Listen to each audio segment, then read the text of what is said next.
The Monitor's Mic with your host, Stella Cement. Welcome to the Monitor's Mic, where we talk oversight, policing, and you. I'm Stella Cement, your host and the Independent Police Monitor for the City of New Orleans. And with me is Chriselle Williams, our Deputy Police Monitor. This show is your go-to source for discussing policing, law enforcement oversight, and how it impacts you. Each week, we dive into the latest updates and essential information about the New Orleans Police Department, exploring how it affects our community and shedding light on the NOPD's operations.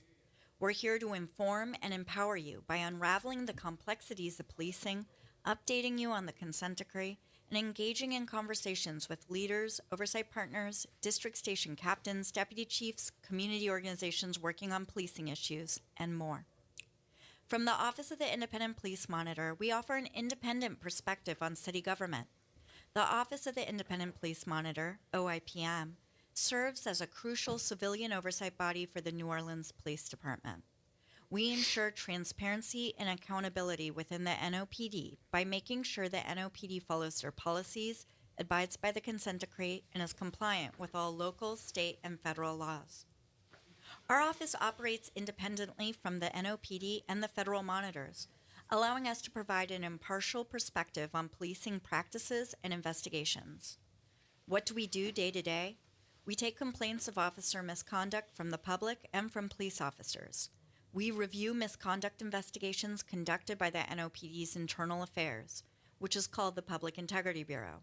We're on call 24 hours a day, every day of the year for officer-involved shootings and critical incidents. We will go to the scene and monitor the force investigation from start to finish. We are advisory members of the Use of Force Review Board, and we are advisory members of the disciplinary hearings. We run the Community Police Mediation Program, and we engage with the community on our work and on policing concerns to make sure your voice, opinions, and input is heard. We, as your hosts, are not police officers, but we are experienced lawyers from the criminal legal field, dedicated to transparency and accountability. We encourage you to call in with your questions, comments, and concerns. Call us at 504-582-9422 or watch live on WBOK's Facebook stream by searching WBOK 1230 AM and clicking on the live stream to submit your comments.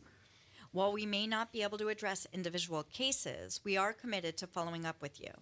So with that, let's learn more about today's guest. Chriselle? This week, Raphael Goyeneche III, the president of the Metropolitan Crime Commission, MCC, is joining us. Raphael Goyeneche is a New Orleans native. He graduated from De La Salle High School, received his undergraduate degree from Louisiana State University, and his Juris Doctorate from Loyola Law School. Upon graduation from law school, Raphael served as an assistant district attorney in Orleans Parish between 1980 and 1986. During his tenure in the DA's office, Raphael worked in trials, screening, and was appointed chief of the Economic Crime Unit, a unit responsible for investigating and prosecuting white-collar crime. Raphael joined the staff of the MCC in 1986. He was named president of the Metropolitan Crime Commission in 1989, and he is responsible for managing all aspects of MCC operations. We appreciate you for being on our show today. Thank you for coming. Thank you for having me as a guest. Well, just for our listeners that may not know, can you explain to us exactly what the Metropolitan Crime Commission is? Yes, we're a 501c3 nonprofit organization.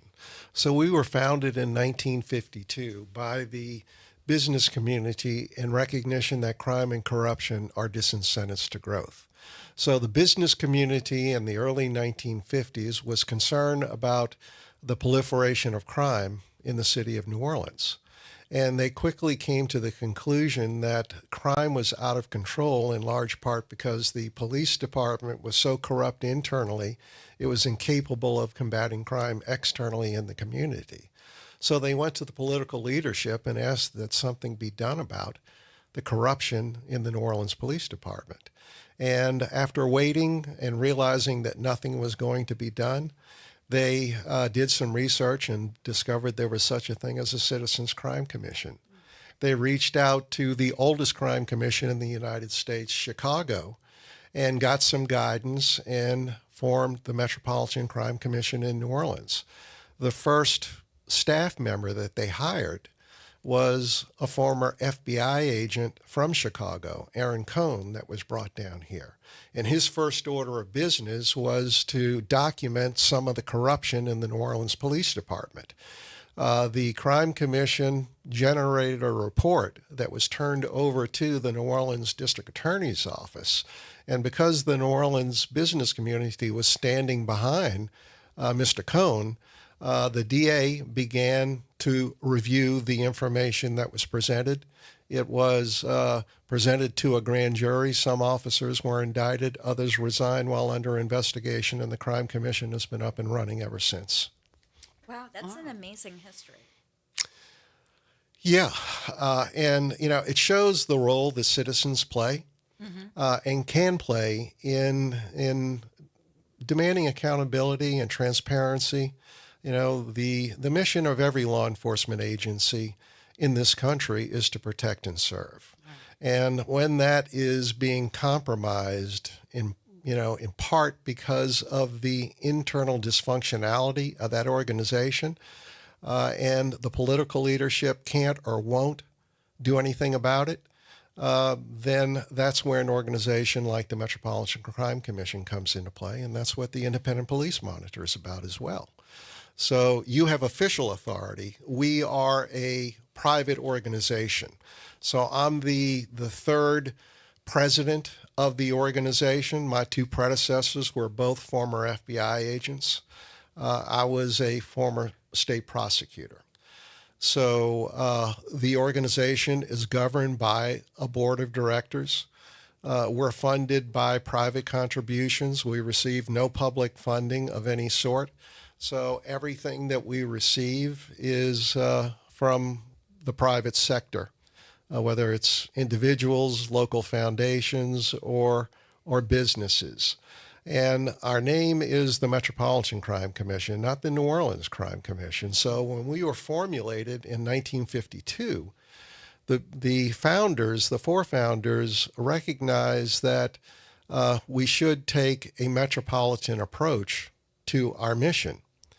So what we do as an organization is we look into issues involving all over the metropolitan area, and really over the last several years, maybe post-Katrina, we get information about ethical, administrative, and criminal wrongdoing from all over the state. So what we do as an organization are two fundamental things. We serve as a conduit where anybody in the community that has information about ethical, administrative, or criminal wrongdoing can call us. I'm not law enforcement anymore. I don't have subpoena power. But what we do is if someone provides us with credible, verifiable information, we will work it up to the extent that we can as private citizens and then make referrals to appropriate agencies.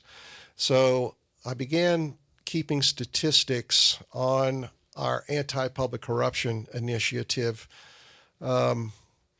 really tracking it in greater detail post-Katrina, because Katrina was the reset button for Louisiana.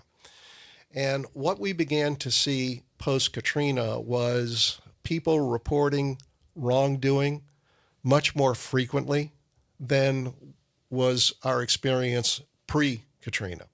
So the people that came back after Katrina wanted to rebuild New Orleans and the state, not in the image of what it was, but in the image of what it should be, to be a better place to live, work, and raise your families and be more competitive. So we started to see information come in from all over the region about corruption. And the information that we received starting in 2006 resulted in us writing reports and referring it to, in most instances, the federal officials. And since 2009, that was the first round of indictments that came out post-Katrina, there have been over 110 corruption-related felony convictions that were the result of referrals made by the Metropolitan Crime Commission. So we didn't self-initiate any of those investigations. Every one of those cases that I'm referring to were the result of people calling us, telling us what rock to turn over, us documenting the wrongdoing, and then making the referral to law enforcement. And then we're a little bit different than the media. If the media sniffs out information about corruption, they're going to talk about it. And I recognize as a former prosecutor the value of the element of surprise. So as we get this information, we don't talk about it in the public. We make referrals to the media, to the law enforcement agencies rather than to the media. And we get acknowledged for our role on the back end. When they go to indictment, when they obtain a conviction, usually in the last sentence or two of their press release, they acknowledge the assistance of the Metropolitan Crime Commission. But some of the most significant public corruption cases from this part of the state were the result of referrals made by the Crime Commission. And every one of those referrals were the result of people picking up the phone or coming in to see us and providing us with the information that resulted in those indictments and convictions.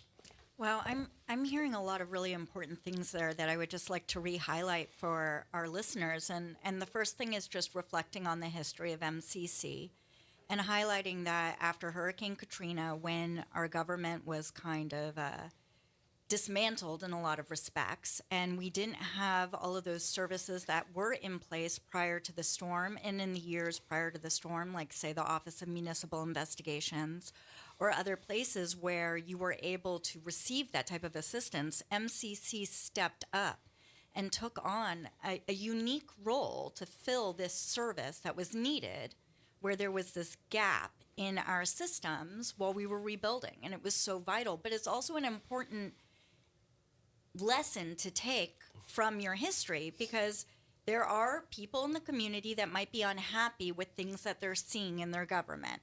They might not feel that they're receiving the services that they want to receive or the quality of services that they want, and they're looking for solutions. And this is an important reminder that you don't need to always seek that from your government. You can seek it from other partners. You can look to these other stakeholders like MCC and utilize their services to be able to get the results that you want. And I think that is an important reminder, just that as we move forward, politics can be so dividing. And you can think, if your preferred candidate is not currently in power, what's the point? What's the point of engaging? What's the point of trying to make things different, trying to build a better New Orleans? And it's important to remember that there's a lot of ways to build a better New Orleans, and it doesn't always have to happen through your governmental structures. And so we really do appreciate that important role that MCC plays. I also just want to highlight that, again, history is important, and everything about, the introduction of organized crime into New Orleans, and just crime trends is important to remember that none of this stuff is necessarily recent. That, we have a long history with corruption, and it's important to be mindful of that history. I just thought of a joke that we heard in law school that it was from a letter to the editor in the 1950s, where somebody wrote in and said, "Personally, I'm thrilled to see that organized crime has come to New Orleans, because at least that means something in this city is organized." And it's a horrible joke, but Yep. but it is an important reminder that that none of this is unique, and that we need a sense of memory when we look at corruption, because those lessons from the past are going to be relevant today, and we have to keep carrying that with us. And we appreciate that that shared memory that you're now going to bring to our listeners, to be able to remind everybody that, whenever we hear frustrations, say with the NOPD or with government or with corruption, we often hear, "Why is this happening now?" And it's important to remember that it may be part of something larger that has been part of our history, and some of the solutions that we're looking at in the past might need to be recycled, changed, or revamped today. Well, our history doesn't have to be our destiny. Oh, very And, true. there are, organizations like the Crime Commission that embrace that principle. So you have citizens now, And when we were founded in 1952, we were operating essentially the same way. We're private citizens at that point in time in 1952, as we are today at the end of 2024. And we recognize that to be effective as an organization, we have to enlist the trust and support of the community. Right. So as I pointed out, when it comes to the work that we do in exposing corruption or making referrals for ethical and administrative violations, we don't have any authority to compel anyone to cooperate with us. So it has to be totally voluntary. That's why we don't self-initiate anything, because I can't be effective. I'm a small organization, and our force multiplier is the public that trusts us, that brings us information. If the public requests anonymity, we provide that. Now, that may limit our ability to do something with it, because if I make a referral to law enforcement, they're going to want to check everything that we've told them. But if I cannot put them in touch with my source, that may limit their ability to establish the predication that's necessary to commence an investigation. Now, in those particular instances, that's still valuable information to share with law enforcement, because it gives them pieces of the puzzle, and they're collecting pieces of the puzzle from other parts of the community. So even information that isn't actionable is important intelligence to law enforcement if we cannot provide the law enforcement agency with the identity of our sources, with, in honor of their edicts to us not to disclose their identity. So we take that very seriously. If someone wants to remain anonymous, they can remain anonymous. And many times people will call up and they don't want to identify themselves to us. And they'll give us information. And what I tell them is that if you want to remain anonymous, I may have questions about what you told me. So can you call back in 2 weeks and, identify yourself by, and I'll give them a number. And, that'll allow us to check out what they're saying and begin to talk with them. In many instances over time, as we've done that, the callers that initially wanted to be anonymous, they agree to come in and talk with us. That's incredible. That type of trust building is really impressive. Yeah. That's great. And again, I just want to underscore the importance of the public understanding that not all information needs to be actionable in order to be reported, and that you can call in and you don't have to give your name, and there's a way for you to provide information. And the other important point that you brought up before that I just want to underscore is that not all information is going to necessarily reap a result right away, and that the public needs to be patient with that understanding that work will be conducted, but as you said, it might compromise an investigation, it might compromise what needs to happen next if it's shared publicly. So sometimes that work needs to be done by law enforcement officials or whoever, and it needs to be done in a way where people won't be tipped off, or where information can be gathered without it being necessarily shared with the media and shared publicly right away. And just because you don't read about it in the newspaper doesn't mean that MCC isn't necessarily working on it. It means that MCC is following the steps that they need to follow to be able to ensure the right results without compromising an outcome. Now, you said something about Metropolitan. You chose that Metropolitan Crime Commission chose that perspective because you didn't want to be limited to New Orleans. And that is such a great point that, that we often see things in terms of parish lines, but let's be real, corruption, crime, problems, and also solutions and success and accountability, that doesn't say confined to a parish. That is something that needs to be seen in a bigger picture. Can you talk to us about how you're doing work outside of Orleans? Sure. So when it comes to public corruption cases, you have the person, the public official, that is accepting a bribe to perform or use their official duties to the benefit of usually a private sector person that is bribing that official. And what I've learned over time is the public official that's being bribed is usually receiving pennies on the dollar that the private sector person is generating from the contract that he obtained. And those contractors that are bribing public officials are looking for vulnerable public officials. They can't compete on the basis of merit. So they have to continue their operations, they need to find other weak links in the public sector that will hire their firms and businesses that they can do business with. Right. So only attacking the issue by identifying the public official is not fixing the problem. Yes, you're holding that official accountable, but the private sector firm that is bribing those public officials, they're not tied to a particular jurisdiction. They're trying to do business not just in New Orleans, but Jefferson and St. John's, St. Plaquemines Parish, and they move from parish to parish to parish. So we've seen examples of that, example after example of that. So it's critically important to not only hold the public official but betrays the public trust accountable, but critically important to also hold the private individual that is bribing the public official accountable, because you see them surface in multiple jurisdictions with multiple indictments. So I've seen the person that was responsible for bribing the mayor in the city of New Orleans, also bribed the sheriff in Plaquemines Parish, Jeff Hingle.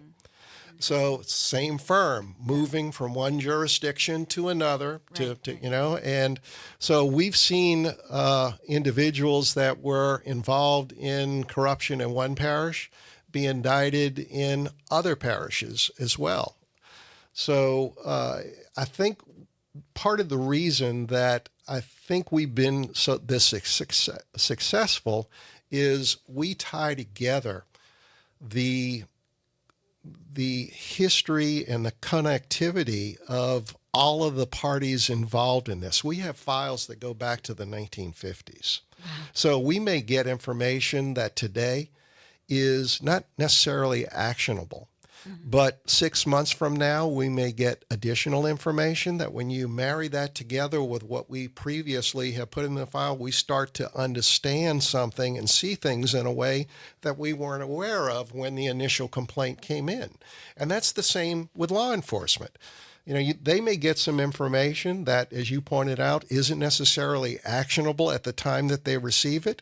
But over time, as they collect more information, it allows them now to understand the scope and the nature of what's going on, and it gives them a sense of history and a sense of understanding that allows them to go in and commence an investigation and try and right some wrongs. It sounds like you're also able to kind of weave together the efforts of multiple law enforcement agencies from the different parishes and ensure that the work is consistent among them, and that when you're actually trying to hold someone accountable, that you're going to cut off all of the means of corruption simultaneously through a coordinated, collaborative effort.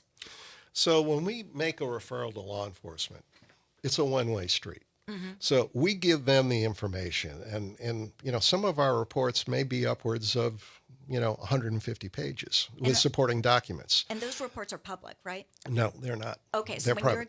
when you're this report is considered part of the referral. Yeah. Okay, So we give that report to them.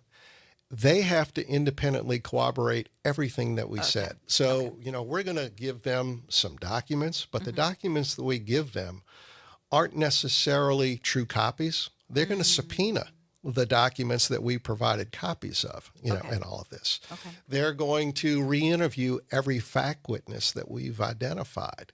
And they also have subpoena power. They have the ability of grand juries in all of this. We don't have any of that.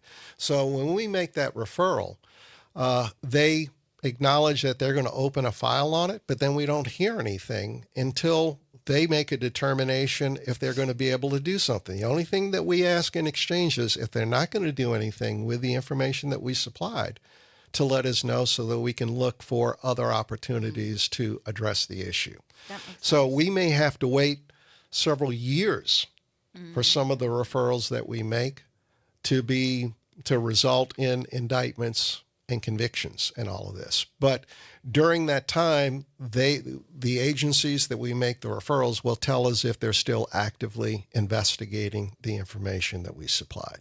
That's really good to know. So I'm getting some questions from members of the public, and I'm just going to kind of highlight some of them. So it seems like, yes, we are getting some comments about there still being mafia within New Orleans. And then I see a question about the OIG. So the question basically is, can you receive complaints, I guess, about the OIG? I can read the exact. It was investigate the OIG office who's clearly targeting only black officials. And then I see some questions about JP. Do you ever receive complaints about Jefferson Parish? Oh, absolutely. We were the organization that provided the information to the FBI that resulted in the indictment of former parish president Aaron Broussard Okay. and some of his staff. So that was information that was supplied to us by local business people that, were upset about what they observed with respect to the awarding of public contracts in Jefferson Parish. They provided us with the information, again, for fear that if they were identified, they may be financially blackballed from doing business. Oh, that's a good So, point. we took that information and made the referral to law enforcement, documenting everything. And, when Aaron Broussard and some of his executive staff were indicted, the Crime Commission was acknowledged for their assistance in that case, and usually the last sentence of the press release involved in that. So, we've developed information that has resulted in indictments in Lake Charles and convictions in St. Tammany Parish. In Plaquemines Parish, St. John's Parish, Orleans Parish, of course. And I'm sure I'm leaving out some of the other suburban parishes, but, some of the, St. Bernard, some of the most significant public corruption cases over the last 25, 30 years were the result of MCC referrals going back to Ray Nagin. So, we don't look at somebody's race. We don't look at somebody's political affiliation when we're conducting an investigation. We're looking, I'm a former prosecutor, I'm looking for proof. What can be verified? And it doesn't matter if you are white or black or rich or poor or what parish you're from, or what your party affiliation is. It's about the facts, the law, and the evidence. And that's the way that we approach it. We've always approached it that way, and I'd like to think that long after I'm gone, that'll be the philosophy that will govern the Metropolitan Crime Commission going forward as well. So let's return to the question about the OIG, and I'm going to extend it to saying to all offices that are responsible for providing any type of accountability work, which would include my office, which would include the district attorney's office. So for those offices, would you receive complaints about them? Yes, and I have in the past. Yeah. I have in the past. And I mean, I'll be totally transparent and say that you've gone on the news and you've critiqued my operations Yeah. before. So I know you do, but Yeah. I think it's important that our listeners and anyone who's watching online, and we love it. We love this engagement. There's a lot of comments, so this is great. But we just want to make sure that everybody knows that they can bring that information to you. Absolutely, yeah. And again, like I said, I can't promise any results because in many instances, we are, I need to emphasize, we don't have any authority over any organization or entity besides ourselves. So when we make a referral, I can't promise anybody that the agency that we make a referral to is going to do something about it. Okay. Yeah. So you mentioned that you're a previous prosecutor and that y'all are not law enforcement, but are there any law enforcement officials on your board? No, we have some people formerly with law enforcement on our board, but Okay. nobody, we do not accept any money from anyone employed in the public sector. Okay. So, Can you talk to us about why that is? Why because- is that important? well, that's important to us because if we're going to be independent, we cannot be governed by individual or create the appearance that people that are financially supporting us are somehow influencing our decisions about investigations. I have a board of directors, and I just explained to you what our methodology is. So my board of directors sets policy for the organization, but I do not share with my board of directors when we receive a complaint. They recognize that those investigations have to be confidential, and we don't discuss what we're doing until the matter becomes public. Usually it'll be through the forum of the agency that we've made a referral, doing something publicly with it and acknowledging our role. But sometimes the media will sniff out the fact that, what I've seen is people that refer things to us, in some instances, they get tired of waiting for something to happen. And they will then, out of frustration, reach out to the media and say, well, we made a referral to the Crime Commission a year ago, but they didn't do anything with it. And, what we've explained to them is that, bless you, that we made the referral to law enforcement, but we don't control how law enforcement proceeds with the information that we supplied them with. So in some instances, the media will come to us saying, listen, we decided, we've learned that you all have done stuff and you've made public records requests. They will say to the governmental entity, give us whatever you gave the Metropolitan Crime Commission. And then we have to decide, do we want to say anything about it? Because if we're not a part of the story, then we may not get additional information that will surface as a result of that publicity. So we make decisions on a case-by-case basis about how we do with that, but our board recognizes that we cannot share with them the information that we're actively working on until the matter becomes public, and they don't ask that we disclose what we're working on while we're working on it. So just to be clear, how much can your board influence your priorities? Our priorities are very, very simple. When it comes to what we are an organization that for 72 years has encouraged the public to report corruption. And when we get information about corruption, I'm using that in the generic sense. It could be criminal, could be ethical, could be administrative.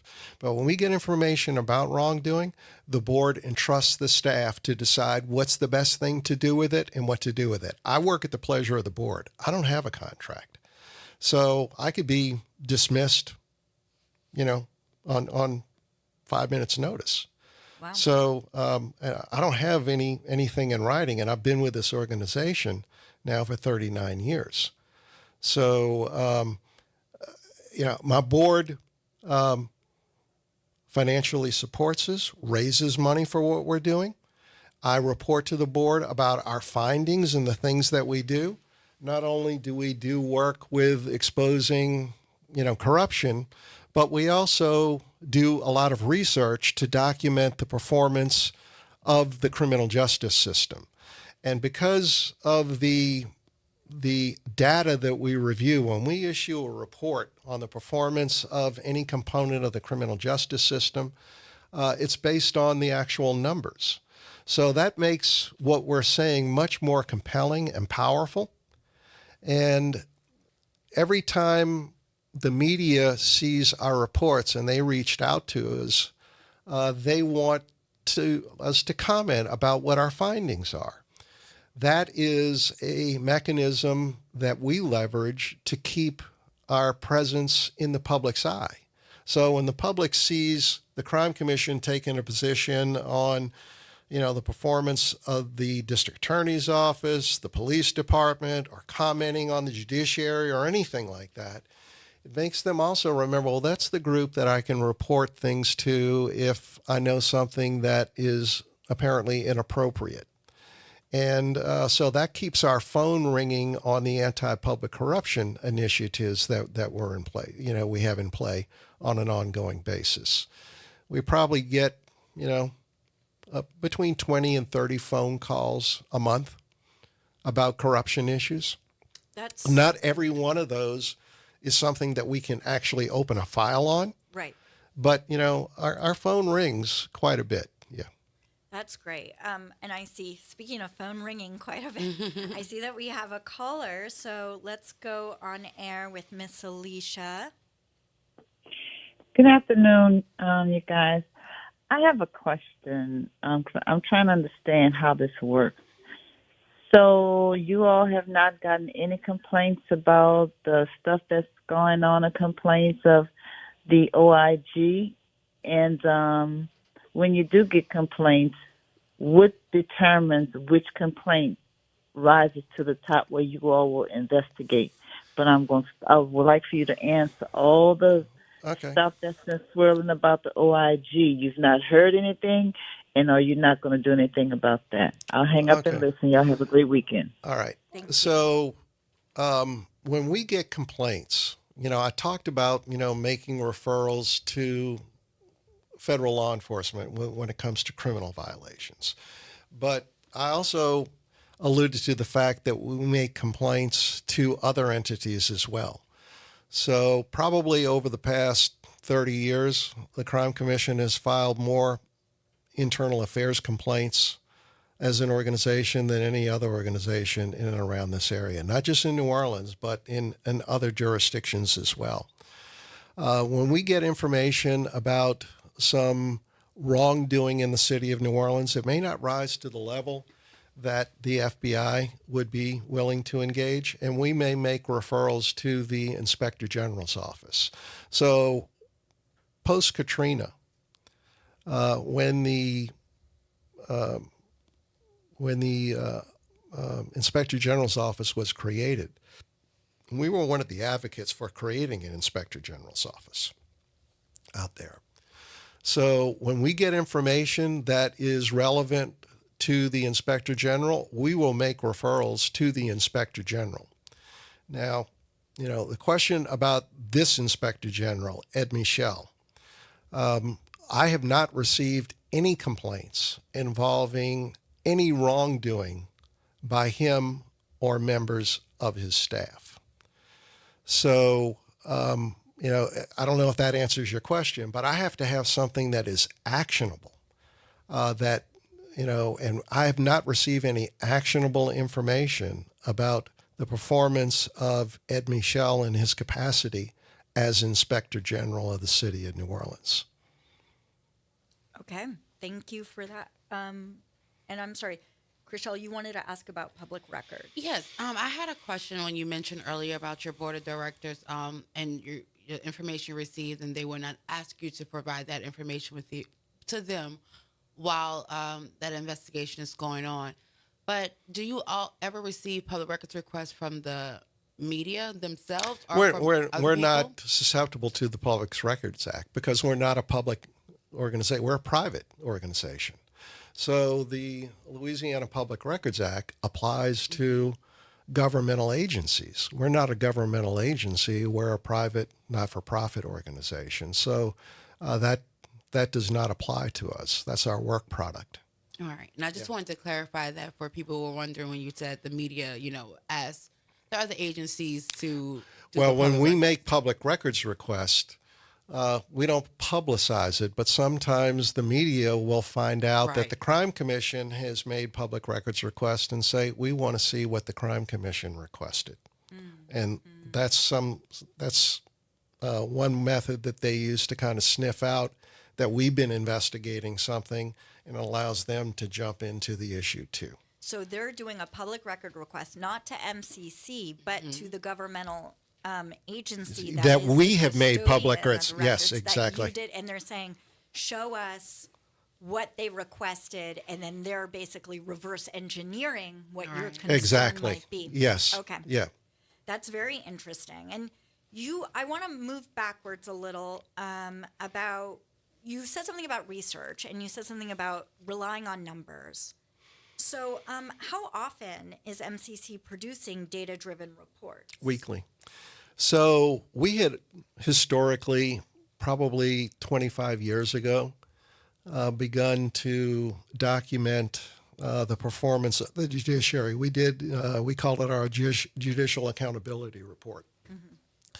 What we decided to do was apply the same metrics that the National Center for State Court uses to evaluate the efficiency and performance of judges.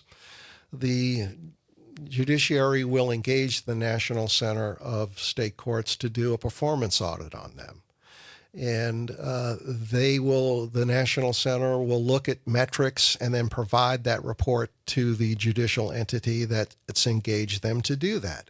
So we decided that we were going to do the same thing, and we were going to issue reports evaluating the performance of the judges of criminal district court.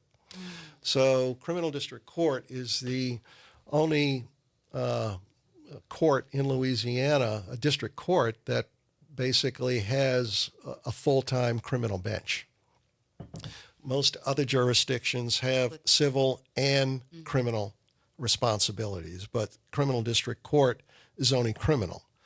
So what we do is we determine the docket size of each judge, the amount of time it takes for each case from the time of arraignment to the time the case closed to evaluate that. And then we look at the percentage of each judge's docket that's over a year old.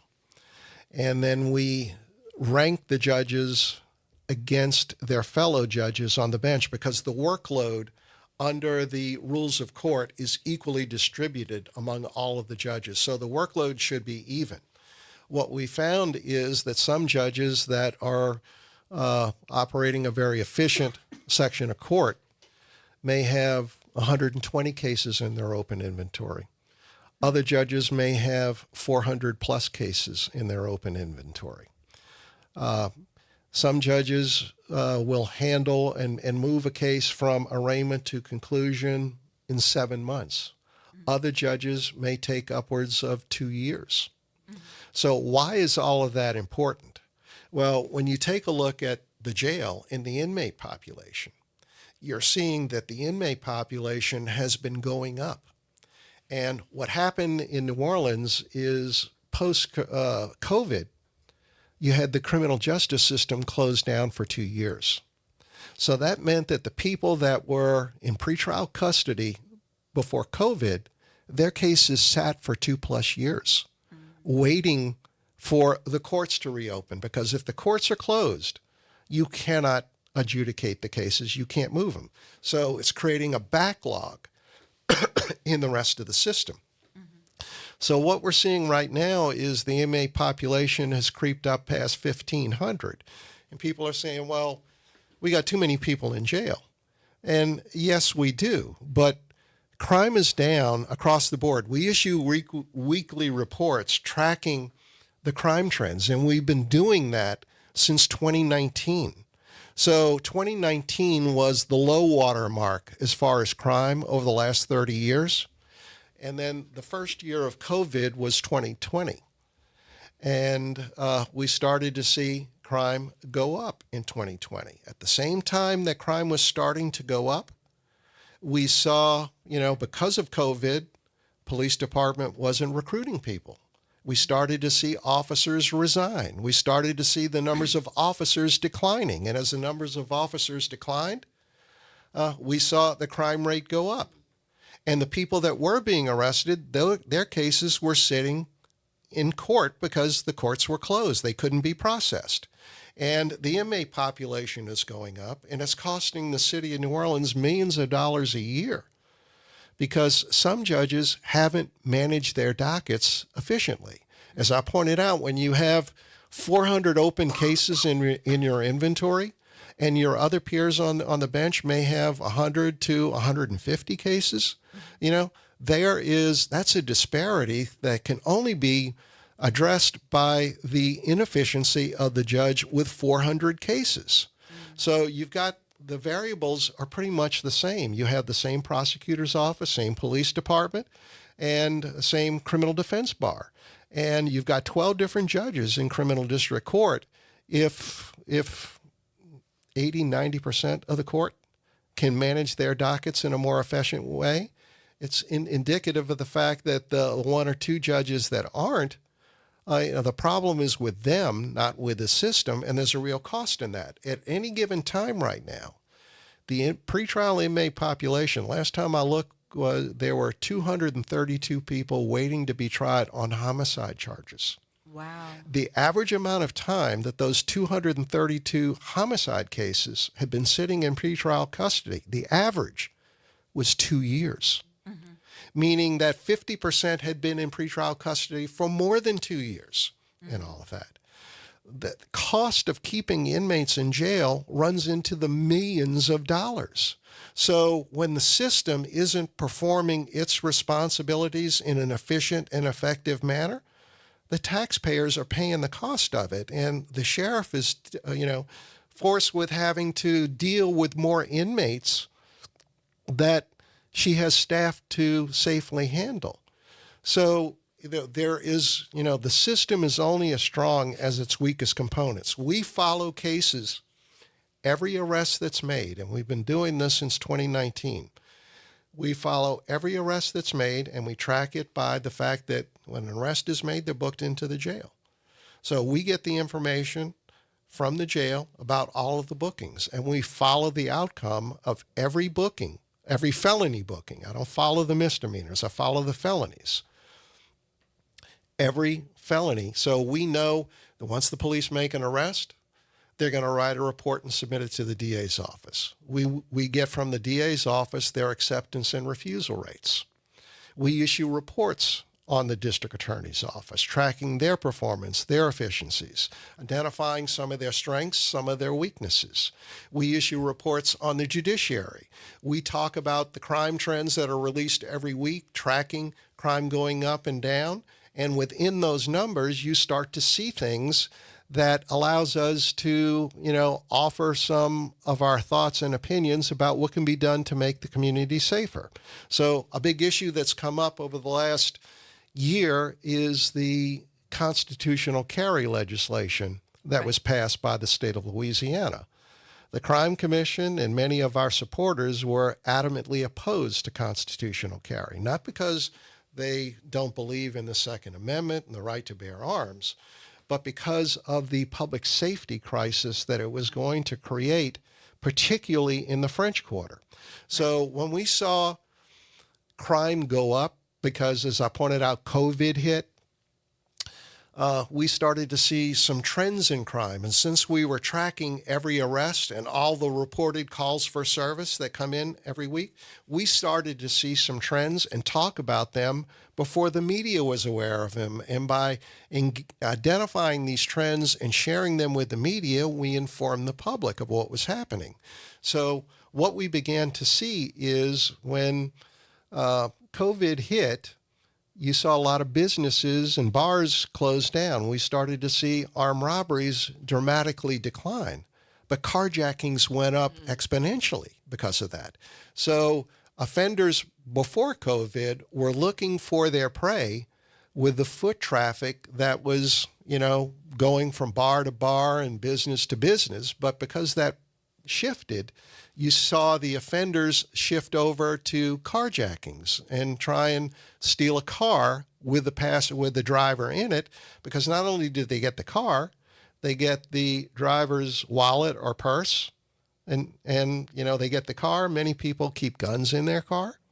So, we saw that explode. Now when COVID, what we've seen is carjackings have now dramatically declined, but armed robberies are up. But what we're seeing is that despite all of that, despite the fact that we have fewer police officers today, maybe 300 fewer officers that we have today than we had in 2019, we're seeing crime begin to approach the level that it was in 2019. We're still not there, but 2024 overall will be the lowest crime rate that the city of New Orleans has had since 2019.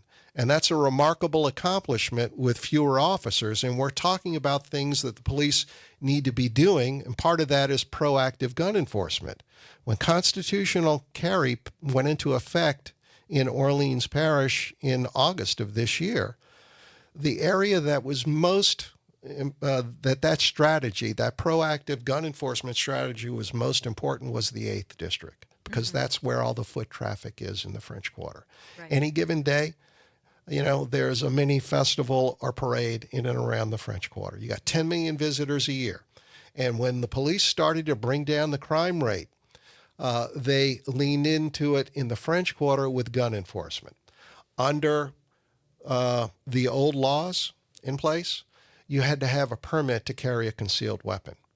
And when a police officer saw somebody in the French Quarter carrying a concealed weapon, they could see the outline of a firearm under their clothing, or their clothing would blow open and you'd see a handle or something like that.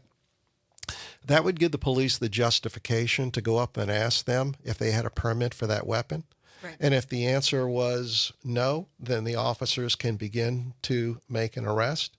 And those stops, those gun stops, resulted in not just gun seizures and misdemeanor gun arrests, but about 60% of those misdemeanor gun stops evolved into felonies, meaning that because they saw a concealed weapon, the officer was able to go up to that person, and when they approached that person and they didn't have a permit, they were discovering that they were either wanted for a felony warrant, that the firearm had been stolen. The firearm could have been fully automatic, which becomes a felony, that they're a convicted felon in possession of a firearm, which is another felony. So we're seeing that that tool was taken away from the police department. Since constitutional carry went into effect, gun seizures and gun arrests in the 8th District are down 50% just in the 4 months since constitutional carry went into effect. So that is putting law enforcement at a disadvantage. So we saw some mass shootings in the French Quarter.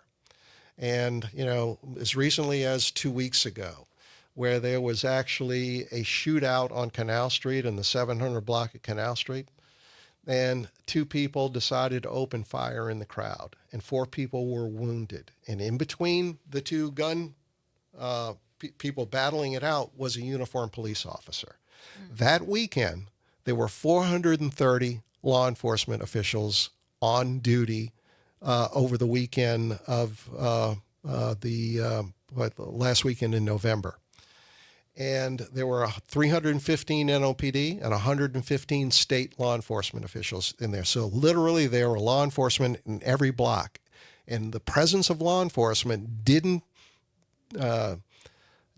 prevent some of the shootings from occurring down there. And Police that's officers so could not make stops until people took out the guns and opened fire. And by then, a crime has occurred and tragedies have occurred. So that legislation, I think, may have been, I think that's an example of politics taking precedence over public safety.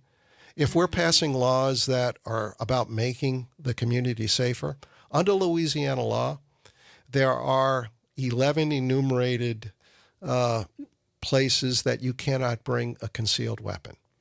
And the 11 areas are schools and hospitals and police stations and hospitals and airports, the state capitol. Right. But we unsuccessfully tried to convince the legislature to create a 12th carve-out in that, including the French Quarter. Yeah. That didn't happen. Yeah, I believe NOPD leadership went to Baton Rouge to speak to the legislators to request that. And there's been a lot of efforts made to try to handle try to make the French Quarter a place where we won't have that open carry, and that is something worth following. I'm sorry to have to jump in here. It's just that we are actually at time, which is wild. That went by so fast, and I feel like We learned so much, and this was so valuable.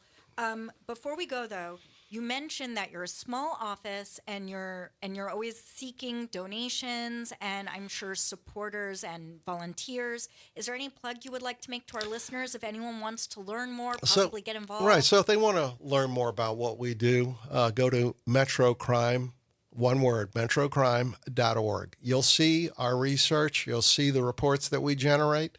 There's also a portal on our website. If you want to report something to us, you can do that, and it can be anonymous. Just remember that if you do provide us with something anonymous, please check back with us, in a few weeks to give us an opportunity to determine if we have some questions that you might be able to help us with. Awesome. Well, thank you so much for coming on the show and giving us this different perspective on a very important community partner that is doing this accountability work. Well, that wraps up today's episode of The Monitor's Mic. I want to extend a heartfelt thank you to all of our listeners for tuning in and staying engaged in the crucial conversations we're having about police oversight and community safety. We definitely love hearing from you. A special thank you to our guest, Rafael Goyeneche, for his time and invaluable insights he has shared, making today's show possible. I want to say a reminder to everyone that the fairness hearing is on December 17th at 9 a.m. at the United States Courthouse, which is located at 500 Poydras Street and will be in courtroom C316. This is an opportunity for the community to submit public comments on the consent decree's end and transition to the sustainment. Visit our Instagram for other ways to listen in. And if you missed part of today's show or want to catch up, please visit our website at www.nolaipm.gov. And you can follow us on YouTube at NOLA IPM and also on social media on Instagram at NOLA OIPM and on Facebook, New Orleans Independent Police Monitor. Until next time, stay informed, stay involved, and stay committed to building a safer community. And this has been The Monitor's Mic.